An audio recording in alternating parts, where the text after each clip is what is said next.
여러분 안녕하십니까? CJB 아침 뉴스입니다. 정우택 전 국회의원의 돈봉투 수수 의혹 사건을 수사한 경찰이 정 전 의원을 검찰에 불구속 송치했습니다. 이 사건을 사주한 혐의로 윤갑근 전 국민의힘 충북도당위원장과 이필용 전 음성군수도 함께 송치했습니다.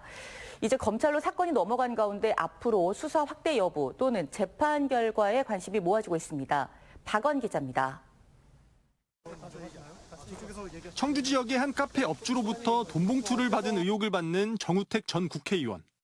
지난달 영장실질심사에 출석한 정 전 의원은 CCTV 영상에 찍힌 돈봉투는 곧바로 돌려줬고 부당한 행동도 하지 않았다며 결백을 주장했습니다.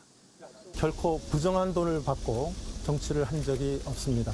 저희 억울함과 또 결백함을 자세히 소명을 드리고 당시 법원은 범죄 혐의가 충분히 소명되지 않았다며 영장을 기각했습니다. 하지만 반년 정도 수사를 벌인 경찰은 정 전 의원이 카페 업주에게 여러 차례에 걸쳐 700만 원 상당의 뇌물을 수수한 혐의로 검찰에 불구속 송치했습니다. 상수원 보호구역 내 카페 영업 허가와 폐기물 처리 업체가 진천의 대기업 계열사 협력업체로 선정되게 해달라는 청탁을 받고 돈봉투를 수수했다는 판단입니다. 경찰은 또 윤갑근 전 국민의힘 충북도당 위원장과 이필용 전 음성군수도 함께 불구속 송치했습니다. 이들은 정우택 전 의원이 상당구에서 공천을 받지 못하게 카페 업주에게 CCTV 영상을 언론사에 제보하도록 부추긴 혐의를 받고 있습니다. 앞서 정 전 의원은 돈봉투 수수 의혹이 제기되자 기자회견을 통해 정치 공작이라고 반박하며 결백을 주장했는데 경찰은 이 부분도 공직선거법상 허위사실 공표로 보고 있습니다. 또 카페 업주와 정 전 의원의 보좌관 2명도 뇌물을 주고받은 혐의로 검찰에 넘겨졌습니다. 한편 경찰 수사 결과에 대해 윤갑근 전 도당위원장은 언론 제보를 사주한 사실이 없다는 입장을 밝혔습니다. CJB 박원입니다. 이 건물 하나 리모델링하는 게 이렇게 어려운 것일까요? 청주 명암타워 얘기입니다.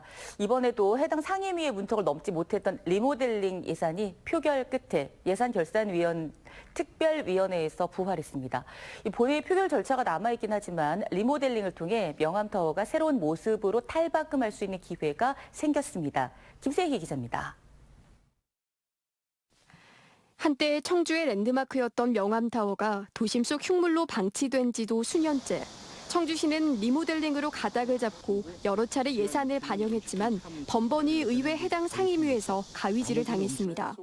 이번에도 농업정책위는 공간 효율성이 부족하다, 안전에 문제가 있다는 등의 이유로 설계비 6억 6천만 원을 삭감했습니다.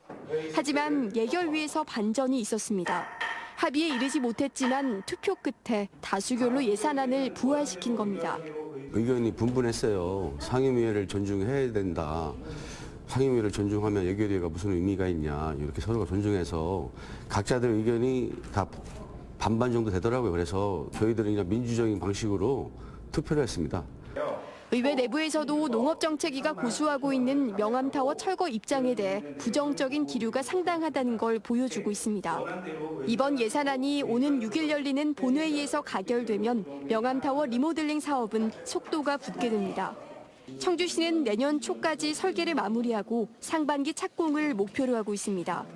야간 경관 조성과 함께 어린이 특화 공간과 문화예술 전시 공간, 청년들의 창업 공간으로 꾸밀 방침입니다.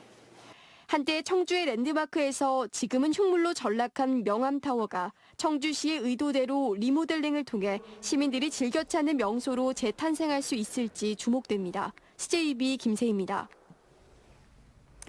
충북 11개 시군의회가 단양천댐 건설과 제천 의료 폐기물 소각장 설치 저지를 위해 공동으로 힘을 모으기로 했습니다.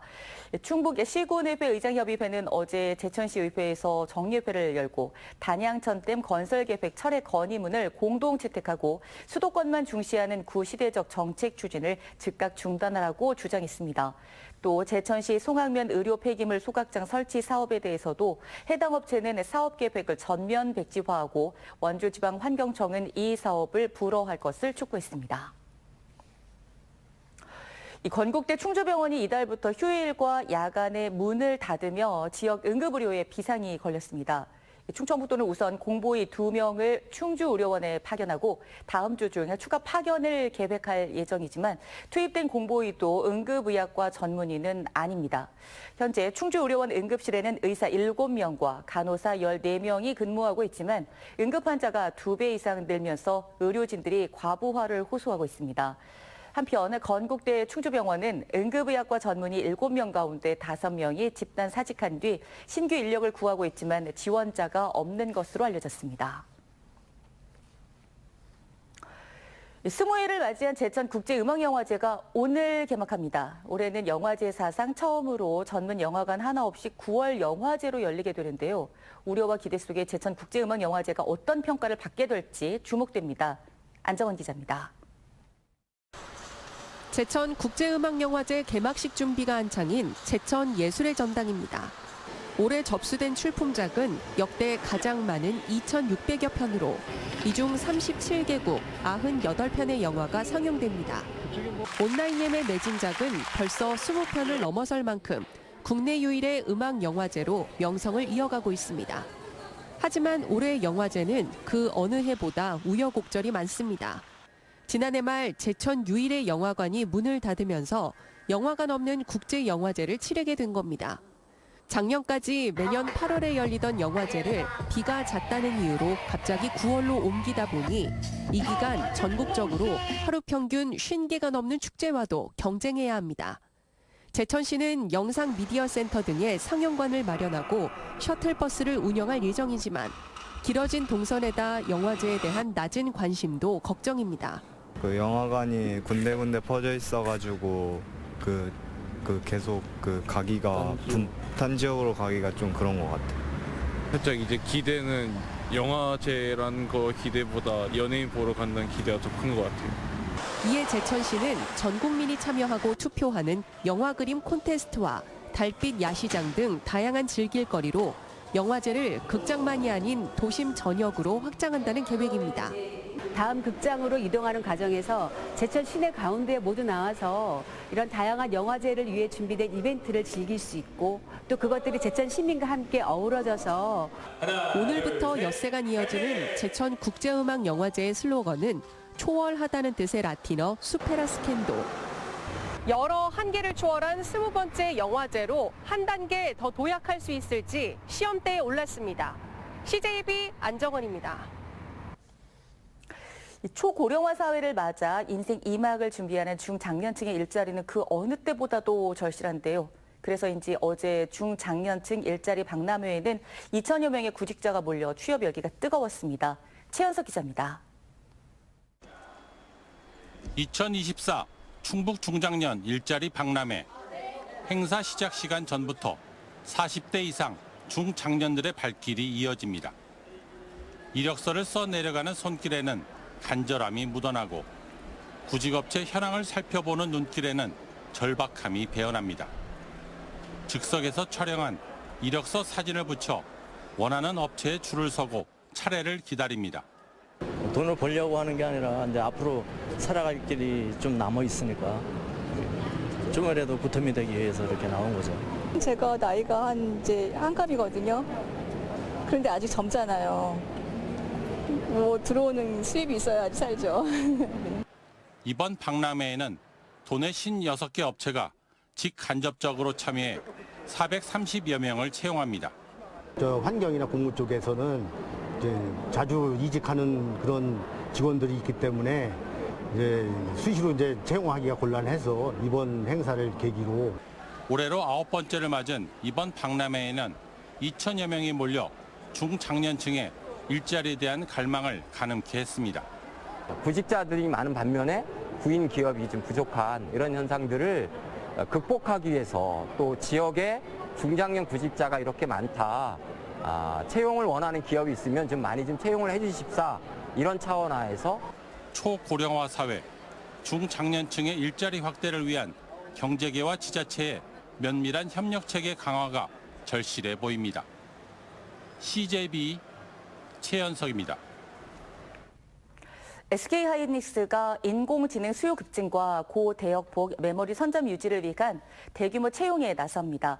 SK하이닉스는 오늘 10일 내년 2월 졸업 예정자와 기졸업자를 대상으로 한 하반기 신입사원 채용과 반도체 유관기관 경력 2년에서 4년차 대상 주니어 탤런트 공고를 동시에 낼 예정입니다. 지원 기간은 이달 23일까지로 전체 채용 규모는 3자릿수입니다. 2024 직지문화축제가 제10회 직지상 시상식을 시작으로 어제부터 닷새간 직지문화특구 일대에서 펼쳐집니다. 이번 축제에는 직지 소장 기관인 프랑스 국립도서관과 함께 재현한 디지털 직지를 처음 선보일 예정으로 직지 콘서트 등 다양한 부대 행사도 진행됩니다. 올해 직지상은 다양한 지역과 언어의 문헌들을 보존해 접근성과 수용성을 강화한 인도네시아 국립도서관이 수상했습니다. 충청북도가 제천과 단양, 괴산, 보은, 옥천, 영동 등 도내 6개 인구 감소 지역과 함께 시행하고 있는 태교 여행 지원 사업에 호응을 얻었습니다.